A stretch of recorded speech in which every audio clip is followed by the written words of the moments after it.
தெய்வம் நீ என்று உணர் யூடியூப் சேனல் உங்களை அன்புடன் வரவேற்கிறது.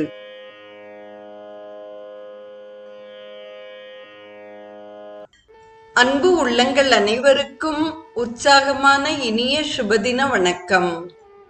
இன்றைய ஸ்ரீ கௌமாரம் நிகழ்வில் ஆதிசங்கர பகவத் பாதர் அருளிச் செய்த ஸ்ரீ சுப்பிரமணிய புஜங்கத்தின் 18வது பாடல் குறித்து நாம் சிந்திக்க இருக்கிறோம்.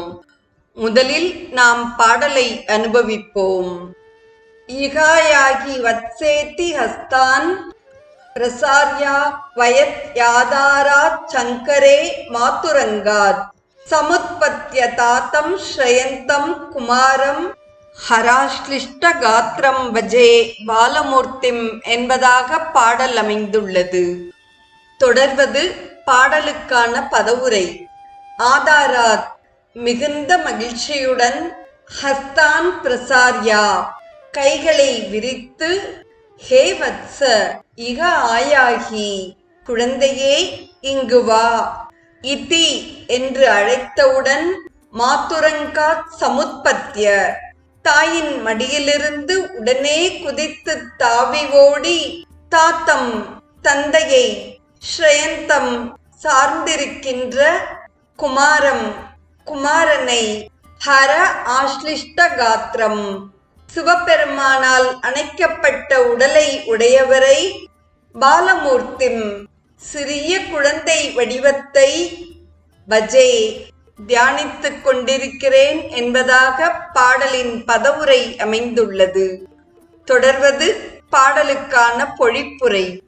மிகுந்த மனமகிழ்ச்சியுடன் கைகளை விரித்து, குழந்தாய் இங்கு வா என்று அழைத்தவுடன், தாயின் மடியிலிருந்து உடனே குதித்து தாவி ஓடி, தந்தையை சார்ந்திருக்கின்ற குமரப் பெருமானை, சிவபெருமானால் அணைக்கப்பட்ட அந்த உடலை உடையவரை, இளம் குழந்தை வடிவத்தை நான் தியானிக்கிறேன் என்பதாக ஆதிசங்கரர் இப்பாடலில் கூறுகிறார்.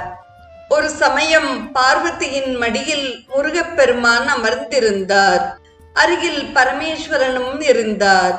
சிவபெருமான் வாய் என்று கையை நீட்டுகிறார். முருகன் அவரிடம் தாவிச் செல்கிறார். சிவபெருமான் முருகனை அணைத்துக் கொள்கிறார். அப்படிப்பட்ட குழந்தை வடிவத்தை நான் தியானம் செய்கிறேன் என்று கூறுகிறார் ஆதிசங்கரர். உலகத்துக்கெல்லாம் நன்மையை செய்யக்கூடியவர் ஆதலால் சிவபெருமானுக்கு சங்கரர் என்று பெயர். குத்சிதான் மாரயதி இதி குமாரக, அதாவது தீய இயல்புகளை அழிப்பவர் குமாரர்.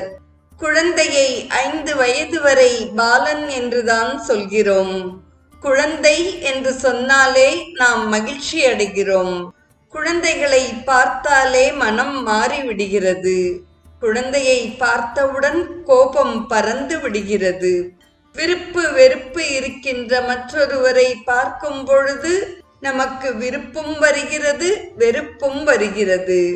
குழந்தையிடம் நமக்கு விருப்பு வெறுப்பு இல்லை. அதை பார்க்கும் பொழுது நமக்கும் விருப்பு வெறுப்பு போய்விடுகிறது. 5 வயதுக்கு மேல் ஆன குழந்தையைத்தான் குமாரன் என்று கூறுகிறோம். 5 வயதானவுடன் தன்னிடம் உள்ள தீய இயல்புகளையெல்லாம் அழிக்க வேண்டிய பருவம் வந்துவிட்டது என்று பொருள். கடவுளை குழந்தையாக பாவித்து பக்தி செலுத்துவதற்கு வாத்சல்ய பாவனா என்று பெயர். இறைவனை குழந்தையாக பார்த்து வழிபடுவது அல்லது நம்மை கடவுளின் குழந்தையாக ஆக்குவது, இவை இரண்டுமே சிறந்த பயனை நமக்கு தரக்கூடியது. எப்படி பரமேஸ்வரன் வா என்று அழைத்தவுடன் பார்வதியின் மடியிலிருந்து தாவி குதிக்கிறாரோ, தந்தையின் அரவணைப்பில் மகிழ்ச்சியோடு விளங்குகிறாரோ, அவ்வாறே முருகப்பெருமான் நாம் அழைக்கும் பொழுதும் நம்மிடத்தில் ஓடி வருவார் என்பதும் பொருளாகிறது. இப்பாடலின் மூலமாக ஆதிசங்கர பகவத் பாதர் மகிழ்ச்சியான ஒரு குடும்ப காட்சியை நம் கண்முன் தோற்றுவிக்கிறார். குழந்தை குமரன் அன்பை பொழியும் அன்னையின் மடி மீது சுகமாக உட்கார்ந்திருக்கிறான். தாயை போலவே மிகுந்த பாசமுடைய தந்தை தம் கைகளை அகல நீட்டி குழந்தையை அவர் பக்கம் அழைக்கிறார். தந்தை கூப்பிட்டதுமே குழந்தை தன் தாயின் மடியிலிருந்து பாய்ந்து தந்தையிடம் செல்கிறது. தந்தை அதனை அன்புடன் அரவணைக்கிறார்.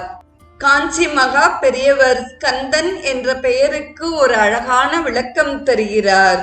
கந்தன் என்பது சுப்பிரமணியரின் சிறப்பு வாய்ந்த பெயர். கந்த என்ற சொல்லுக்கு வெளிப்படுவது என்று அர்த்தம்.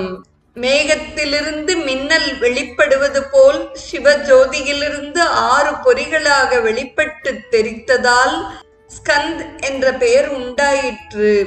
கந்தன் என்பதே தமிழில் கந்தன் என்று ஆகியது என்று தமது தெய்வத்தின் குரல் முதல் பகுதியில் பதிவிடுகிறார் மகா பெரியவர்.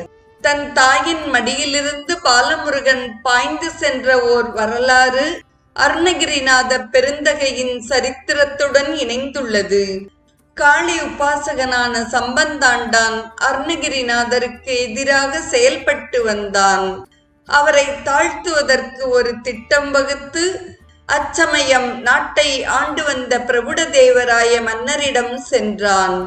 அவனுடைய திட்டம் அவன் தேவியை அரசன் முன் தோன்ற வைப்பான். அதைப்போல் அருணகிரிநாதர் முருகனை தோன்ற வைக்க வேண்டும் என்பதுதான். முருகனிடம் அதீதமான பக்தி கொண்டிருந்த அருணகிரியார் அதற்கு சம்மதித்தார். மன்னன் முன் தோன்ற வேண்டும் என்று சம்பந்தாண்டானின் கோரிக்கையை தேவி நிராகரித்தாள். கூடவே முருகன் காட்சியளிக்காதவாறு அவனை தடுப்பதாகவும் வாக்களித்தாள். சம்பந்தாண்டான் தேவியின் உறுதிமொழியில் திருப்தியடைந்தான். குறிப்பிட்ட நாளில் சம்பவம் நிகழும் இடத்தில் சம்பந்தாண்டான் தேவியை அழைத்த போது எதிர்பார்த்தபடியே தேவி தோன்றவில்லை. அருணகிரிநாதர் முருகனை தோன்ற வைப்பதற்கான நேரம் வந்த பொழுது அவர் பல திருப்புகழ் பாடல்களை பாடியும் கூட முருகன் தோன்றவில்லை. கடைசியாக அவர் அதல சேடனார் ஆட என்று தொடங்கும் திருப்புகழ் பாடினார். அப்போது தாயின் மடியில் கட்டாயப்படுத்தி உட்கார வைக்கப்பட்டிருந்த முருகன் குதித்தெழுந்து மயில் மீது ஏறி நேராக சம்பவம் நிகழ்ந்து கொண்டிருந்த திருவண்ணாமலை ஸ்ரீ அருணாச்சலேஸ்வரர் ஆலயத்திற்கு சுழற்காற்றின் வேகத்தில் விரைந்து அங்கே தோன்றி அருணகிரிநாதரின் உறுதி சொல்லினை நிலைநிறுத்தினான். சம்பந்தாண்டான் தனது தோல்வியை ஒத்துக்கொண்டான். சங்கடம் மிக்க சந்தர்ப்பங்களில் தீவிரமான பக்தியும் எல்லையற்ற நம்பிக்கையும் உடைய அடியார்களை காக்க கருணை கடவுளான கந்தன் விரைந்தோடி வருவான் என்ற உண்மையை இந்த சம்பவம் நமக்கு உறுதிப்படுத்துகிறது. நாமும் முருகவேளின் வடிவழகை தியானிப்போம், இணையில்லா இன்பம் பெறுவோம். நாளைய நிகழ்வில் ஸ்ரீ சுப்பிரமணிய புஜங்கத்தின் 19வது பாடல் குறித்து நாம் சிந்திப்போம். இன்றைய ஸ்ரீ கௌமாரம் நிகழ்வில் ஆதிசங்கர பகவத்பாதர் அருளிச் செய்த ஸ்ரீ சுப்பிரமணிய புஜங்கத்தின் 18வது பாடலையும் அதற்கான பொருளையும் செவிமடுத்த அத்துணை நல்ல உள்ளங்களுக்கும் நெஞ்சார்ந்த நன்றி. மீண்டும் நாளைய நிகழ்வில் இணைவோம். தெய்வம் நீ என்று உணர் யூடியூப் சேனலை கேட்டு மகிழ்ந்த நீங்கள் உங்கள் நட்பு வட்டத்திற்கும் பகிர்ந்து தொடர்ந்து உங்களது நல்ல ஆதரவினை சப்ஸ்கிரைப் செய்து வழங்குமாறு அன்புடன் வேண்டுவது உங்கள் அன்பின் விசாலம்.